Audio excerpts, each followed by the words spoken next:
ಶ್ರೀಗುರುಭ್ಯೋ ನಮಃ. ಕಾಂತಾಯ ಕಲ್ಯಾಣಗುಣೈಕಧಾಮ್ನೇ ನಭಜ್ಜುನಾಥ ಪ್ರತಿಮಪ್ರಭಾಯ ನಾರಾಯಣಾಯ ಅಖಿಲಕಾರಣಾಯ ಶ್ರೀಪ್ರಾಣನಾಥಾಯ ನಮಸ್ಕರೋಮಿ. ಶ್ರೀಮತ್ ಸಮುದ್ರ ವಿಜಯ ನವಮ ಸರ್ಗದಲ್ಲಿ ಪ್ರಥಮ ಶ್ಲೋಕ. ಚೋದಯಂತಮಥ ಗಂತುಮಾದರಾತ್ ತತ್ರ ಧರ್ಮಜಮಜಂ ಪ್ರಣಮ್ಯ ಸಹ ಸೌಖ್ಯತೀರ್ಥಕವಿಲೋಕನಾಯಕೋ ವೇದನಾಯಕ ಪುರಸ್ಸರೋ ಯಯೌ. ಚೋದಯಂತಂ ಅಥ ಗಂತುಂ ಆದರಾತ್ ತತ್ರ ಧರ್ಮಜಂ ಅಜಂ ಪ್ರಣಮ್ಯ ಸಹ ಸೌಖ್ಯತೀರ್ಥಕವಿಲೋಕನಾಯಕಃ ವೇದನಾಯಕ ಪುರಸ್ಸರಃ ಯಯೌ. ಅಥ ಅನಂತರ ಅಂದರೆ ಹಿಂದಿನ ಸರ್ಗದಲ್ಲಿ ನಾವು ನೋಡಿದ್ದೀವಿ, ವೇದವ್ಯಾಸರು ಮತ್ತು ಶ್ರೀಮನ್ ಮಧ್ವಾಚಾರ್ಯರು ಇಬ್ಬರೂ ಕೂಡ ಬದರಿನಾರಾಯಣನ ದರ್ಶನ ಮಾಡಿ ಅಲ್ಲಿ ಬದರಿನಾರಾಯಣ ಪರಮಾತ್ಮನಿಗೆ ಮಧ್ವಾಚಾರ್ಯರಿಗೆ ಆದೇಶವನ್ನು ಮಾಡ್ತಾರೆ. ನೀನು ಭೂಮಿಗೆ ಹೋಗಿ ಅಂದ್ರೆ ದಕ್ಷಿಣ ಬದರಿಗೆ ಹೋಗಿ ಅಲ್ಲಿ ಮತ್ತೆ ಸಂಚಾರ ಮಾಡಿ ಭಾಷ್ಯ ಬ್ರಹ್ಮಸೂತ್ರಕ್ಕೆ ಭಾಷ್ಯವನ್ನ ರಚನೆ ಮಾಡು. ಸಜ್ಜನರು ಇದ್ದಾರೆ, ಅವರ ಅನುಗ್ರಹ ಆಗಬೇಕಾಗಿದೆ, ಹಾಗೆ ಅಂತ ಅಂಥವರನ್ನ ಉದ್ಧಾರ ಮಾಡು ಅಂತ ಪರಮಾತ್ಮ ಆಜ್ಞೆ ಮಾಡಿ ಕಳಿಸ್ತಾರೆ. ತದನಂತರ ಏನಾಯ್ತು ಎಂಬುದನ್ನ ಈ ಒಂದು ಶ್ಲೋಕದಲ್ಲಿ ಹೇಳ್ತಾ ಇದ್ದಾರೆ. ಅಥ ವೇದವ್ಯಾಸ ನಾರಾಯಣೋ ಆಜ್ಞಾ ಸ್ವೀಕಾರ ನಂತರಂ.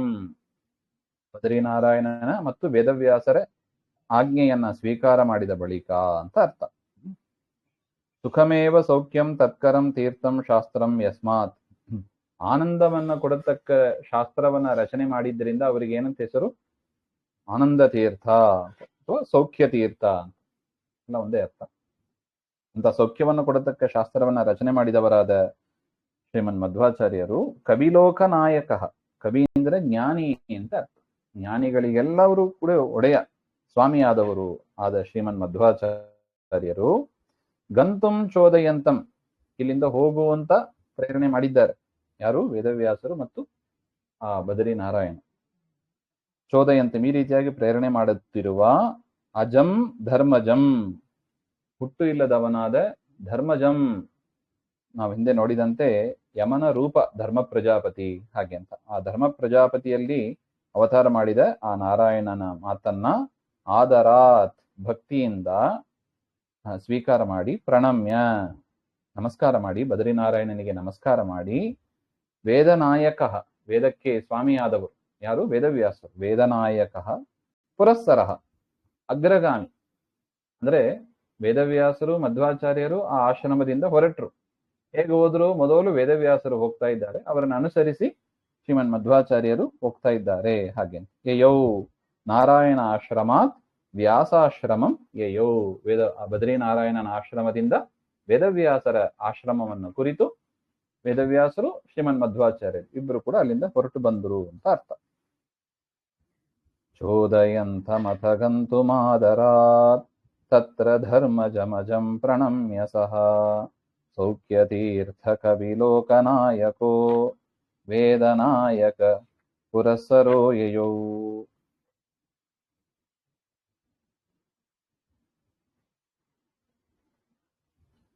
ಇನ್ನು ಎರಡನೇ ಶ್ಲೋಕ. ಆಶ್ರಮಾಂತರಮವಾಪ್ಯ ಕೃಷ್ಣತಃ ಶ್ರಾವ್ಯಮೇಷ ಸಕಲಂ ಚ ಶುಶ್ರುವಾನ್ ಚಿತ್ತವೃತ್ತಿಮನುವೃತ್ತಿಮಾನ್ ಗುರೋಃ ಸಾಧ್ವವೇತ್ಯ ಗಮನೋನ್ಮುಖೋऽಭವತ್. ಆಶ್ರಮಾಂತರಂ ಅವಾಪ್ಯ ಕೃಷ್ಣತಃ ಶ್ರಾವ್ಯಂ ಏಷಃ ಸಕಲಂ ಚ ಶುಶ್ರುವಾನ್ ಚಿತ್ತವೃತ್ತಿಂ ಅನುವೃತ್ತಿಮಾನ್ ಗುರೋಃ ಸಾಧು ಅವೇತ್ಯ ಗಮನೋನ್ಮುಖಃ ಅಭವತ್. ಏಷಃ ಈ ಶ್ರೀಮನ್ ಮಧ್ವಾಚಾರ್ಯರು ಅನ್ಯಃ ಆಶ್ರಮ. ಆಶ್ರಮಾಂತರಂ ಅಂದ್ರೆ ಬೇರೆ ಆಶ್ರಮ ಅಂತ ಅರ್ಥ. ವೇದವ್ಯಾಸ ಆಶ್ರಮ ಅಂತ ಅಲ್ಲಿಗೆ ಅವಾಪ್ಯ ಹೊಂದಿ, ಗುರೋಹೋ ಚಿತ್ತವೃತ್ತಿಂ ಗುರುಗಳಾದ ವೇದವ್ಯಾಸರ ಚಿತ್ತವೃತ್ತಿಂ ಅವರ ಮನಸ್ಸಿನ ಅಭಿಪ್ರಾಯವನ್ನ ಸಾಧು ಅವೇತ್ಯ ಚೆನ್ನಾಗಿ ಅರಿತವರು. ವೇದವ್ಯಾಸರ ಮನಸ್ಸಿನಲ್ಲಿ ಏನಿದೆ ಹಾಗೆಂಬ ಅದನ್ನ ವೇದವ್ಯಾಸರು ಬಾಯ್ಬಿಟ್ಟು ಹೇಳದೇನೆ ಅವ್ರ ಮನಸ್ಸಿನಲ್ಲಿ ಇರತಕ್ಕ ವಿಚಾರವನ್ನ ಅರಿತವರು ಶ್ರೀಮನ್ ಮಧ್ವಾಚಾರ್ಯರು. ಅಂದ್ರೆ ಅವರು ಸೈಕಾಲಜಿಸ್ಟ್, ದೊಡ್ಡ ಸೈಕಾಲಜಿಸ್ಟ್ ಮಧ್ವಾಚಾರ್ಯ.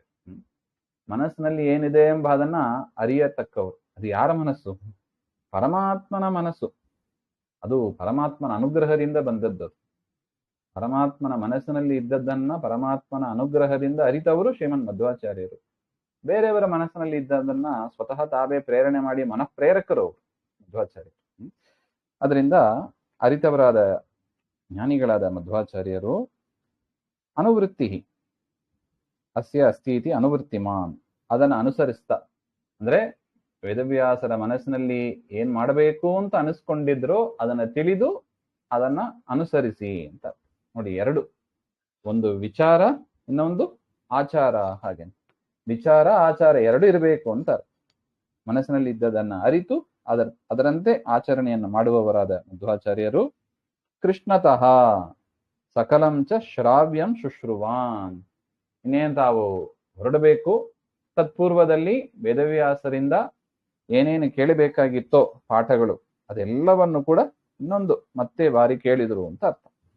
ಶ್ರೀ ವ್ಯಾಸಾತ್ ಸಕಲಂಚ ಶ್ರಾವ್ಯಂ ಶ್ರೋತವ್ಯ ಭಾಗಂ ಅಂತ ಹೇಳ್ತಾರೆ. ಇನ್ನೇನು ಕೇಳಬೇಕಾಗಿತ್ತೋ ಅದನ್ನೆಲ್ಲ ಕೇಳಿ ಅಂತ ಅರ್ಥ.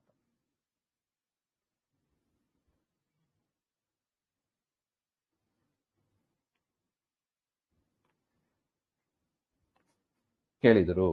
ಕೇಳಿದವರಾಗಿ ಗಮನೆ ಪರಾವೃತ್ಯ ದಕ್ಷಿಣ ಬದರೀಂ ಪ್ರತಿ ಆಗಮನೆ ಉನ್ಮುಖಂ ಯಸ್ಯ ತಾದೃಶ ಅಭವತ್. ಉತ್ತರ ಬದರಿಗೆ ದಕ್ಷಿಣ ಬದರಿಗೆ ಬರಬೇಕು ಅಂತ ಅವರು ಪ್ರಯತ್ನ ಮಾಡಿದರು ಅಂತ. ನೋಡಿ, ಇಲ್ಲಿ ಕೃಷ್ಣ ಅಂತ ಒಂದು ಶಬ್ದ ಬಂತು. ಕೃಷ್ಣತಃ ಅಂದ್ರೆ ವೇದವ್ಯಾಸರು ಅಂತ ನಾವು ನೋಡಿದ್ದೀವಿ. ಇಲ್ಲಿ ಮಂದೋಪಕಾರಿಣಿಯಲ್ಲಿ ಭಾಸ್ಕರ ಎನ್ನುವ ಕೋಶದಲ್ಲಿ ಕೊಡ್ತಾರೆ. ಈ ಕೃಷ್ಣ ಶಬ್ದಕ್ಕೆ ಎಷ್ಟು ಅರ್ಥ ಇದೆ ಅಂತ ನೋಡಿ.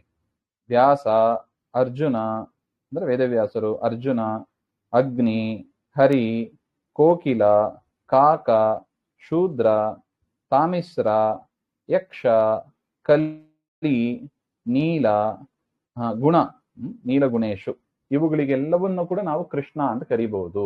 ಹಾಗೆ ಅದರಿಂದ ಬರೀ ಕೃಷ್ಣಾರ್ಪಣ ಮಸ್ತು ಅಂದ್ರೆ ಯಾರಿಗೆ ಹೋಗ್ತದೆ? ನೋಡಿ, ಕೃಷ್ಣ ಶಬ್ದಕ್ಕೆ ಕಲಿಯೂ ಅರ್ಥ ಇದೆ.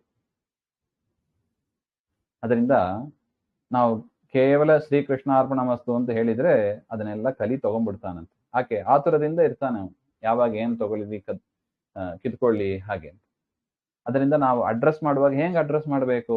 ಶ್ರೀ ಭಾರತೀ ರಮಣ ಮುಖ್ಯ ಪ್ರಾಣಾಂತರ್ಗತ ಶ್ರೀಕೃಷ್ಣಾರ್ಪಣ ಮಸ್ತು ಅಂತಾನೆ ಮಾಡ್ಬೇಕು. ಆಗ ಭಾರತೀ ರಮಣ ಮುಖ್ಯ ಪ್ರಾಣ ಭಾರತೀ ಪತಿಯಾದ ಆ ಶ್ರೀಮನ್ ಮಧ್ವಾಚಾರ್ಯರಲ್ಲಿ ಅಂದ್ರೆ ವಾಯುದೇವರಲ್ಲಿ ಕಲಿ ಪ್ರವೇಶ ಇರೋದಿಲ್ಲ. ಕಲಿ ಬರ್ಲಿಕ್ಕೆ ಸಾಧ್ಯನೇ ಇಲ್ಲ. ಪಾಪಾವಿದ್ದ ದೈತ್ಯ ಪೂಘಾವಿದ್ದ ಅಂತ ಪ್ರಾತಃ ಸಂಕಲ್ಪ ಗದ್ಯದಲ್ಲಿ ರಾಯರು ನಮಗೆ ತಿಳಿಸಿಕೊಟ್ಟಿದ್ದಾರೆ, ವಾಯುದೇವರ ಪರಿಚಯವನ್ನು ಮಾಡಿಸ್ತಾ. ಅದರಿಂದ ಕಲಿ ಎಲ್ಲಿ ಇರಲ್ಲ ಹಂಗಂದ್ರೆ ವಾಯುದೇವರ ಅಂತರ್ಯಾಮಿಯಾಗಿ ಕಲಿ ಇರ್ಲಿಕ್ಕೆ ಸಾಧ್ಯನೇ ಇಲ್ಲ.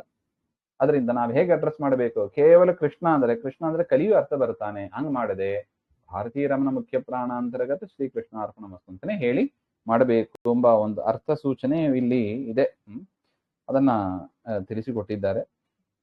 ಈ ರೀತಿಯಾಗಿ ಬದರಿಕಾಶ್ರಮ ಅಂದ್ರೆ ದಕ್ಷಿಣ ಬದರಿಗೆ ಹೊರಡಲು ನೋಡಿ, ಅಲ್ಲೂ ಕೂಡ ಹೊರಡಕ್ಕೆ ಪೂರ್ವದಲ್ಲಿ ಅದೇನೇನು ಕೇಳಬೇಕೋ ವೇದವ್ಯಾಸರಿಂದ ಅದೆಲ್ಲವನ್ನು ಕೇಳಿ ಜ್ಞಾನ ಕಾರ್ಯ ಪ್ರಧಾನ ಅದನ್ನ ಮಾಡಿದವರಾಗಿ ಆಚಾರ್ಯರು ಹೊರಟರು. ಹಾಗೆ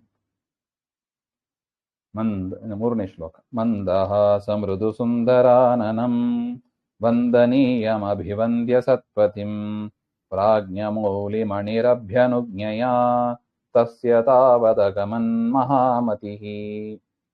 ಮಂದಹ ಸಮೃದು ಸುಂದರಾನನಂ ವಂದನೀಯಂ ಅಭಿವಂದ್ಯ ಸತ್ಪತಿಂ ಪ್ರಾಜ್ಞಮೌಲಿ ಮಣಿಃ ಅಭ್ಯನುಜ್ಞಯ ತಸ್ಯ ತಾವದ್ ಅಗಮತ್ ಮಹಾಮತಿಃ. ಅಂದ್ರೆ ಪ್ರಾಜ್ಞಮೌಲಿ ಮಣಿಹಿ ಅಂತ ಇದೆ. ಪ್ರಾಜ್ಞಾನಾಂ ಮೌಲಿ ಮಣಿಹಿ ಶಿರೋಮಣಿಹಿ ಇವ ಜ್ಞಾನಿಶ್ರೇಷ್ಠ ಅಂತ. ಜ್ಞಾನಿಶ್ರೇಷ್ಠರಾದ ಮಹಾಮತಿಹಿ ಯಸ್ಯ ಮಹಾಜ್ಞಾನವುಳ್ಳವರಾದ ಪೂರ್ಣ ಪ್ರಜ್ಞಾಚಾರ್ಯರು ಅಂತ ಅರ್ಥ. ಮಧ್ವಾಚಾರ್ಯರು ಮಂದಹಾಸಃ ಯಸ್ಮಿನ್ ತಾದೃಶಂ ಮೃದು ಸುಂದರಂ ಮಾನನಂ. ಮಂದಹಾಸದಿಂದ ಕೂಡಿದ ಸುಂದರವಾದ ಮುಖವುಳ್ಳವರಾದ ಶ್ರೀಮನ್ ಮಧ್ವಾಚಾರ್ಯ ವೇದವ್ಯಾಸರನ್ನು ಮತ್ತು ಎಂಥವರು? ವಂದನೀಯಂ ಬ್ರಹ್ಮಾದಿಭಿ ವಂದಿತುಂ ಅರ್ಹಂ. ಆ ವೇದವ್ಯಾಸರು ಒಂದು ಮಂದಹಾಸದಿಂದ ಕೂಡಿದವರಾಗಿದ್ದಾರೆ, ಮತ್ತೊಂದು ಬ್ರಹ್ಮಾದಿಗಳಿಂದ ವಂದಿತವರಾಗಿದ್ದಾರೆ, ನಮಸ್ಕರಿಸಲು ಯೋಗ್ಯರಾಗಿದ್ದಾರೆ, ಸರ್ವೋತ್ತಮರಲ್ಲವೇ. ಮತ್ತು ಸತ್ಪತಿಂ, ಸಜ್ಜನರ ಒಡೆಯರಾದ ಶ್ರೀ ವೇದವ್ಯಾಸಂ ಅಭಿವಂದ್ಯ, ಆ ವೇದವ್ಯಾಸರನ್ನು ನಮಸ್ಕರಿಸಿ, ತಸ್ಯ ಅಭ್ಯನುಜ್ಞೆಯ, ಅವರ ಅಪ್ಪಣೆಯನ್ನ ಪಡೆದು, ಅವರ ಆಜ್ಞೆಯನ್ನ ಪಡೆಕೊಂಡು, ತಾವತ್ ಅಗಮತ್, ಅಂಗೀಕಾರೇಣೈವ, ಅವರ ಆಜ್ಞೆಯನ್ನ ಪಡೆದು, ಅವರ ಅಂಗೀಕಾರವನ್ನ ಪಡೆದು, ಅಗಮತ್, ಅಲ್ಲಿಂದ ಬದರಿಕಾಶ್ರಮ ದಕ್ಷಿಣ ಬದರಿಗೆ ಹೊರಟು ಬಂದರು ಅಂತ. ಮಂದಹಾಸ ಮೃದು ಸುಂದರಾನನಂ ವಂದನೀಯಮಭಿವಂದ್ಯ ಸತ್ಪತಿಂ ಪ್ರಾಜ್ಞಮೌಲಿಮಣಿರಭ್ಯನುಜ್ಞಯಾ ತಸ್ಯ ತಾವದಗಮನ್ ಮಹಾಮತಿಃ. ಶ್ರೀಮಧ್ವಾಂತರ್ಗತ ಶ್ರೀಕೃಷ್ಣಾರ್ಪಣಮಸ್ತು. ಶ್ರೀಹರೇ.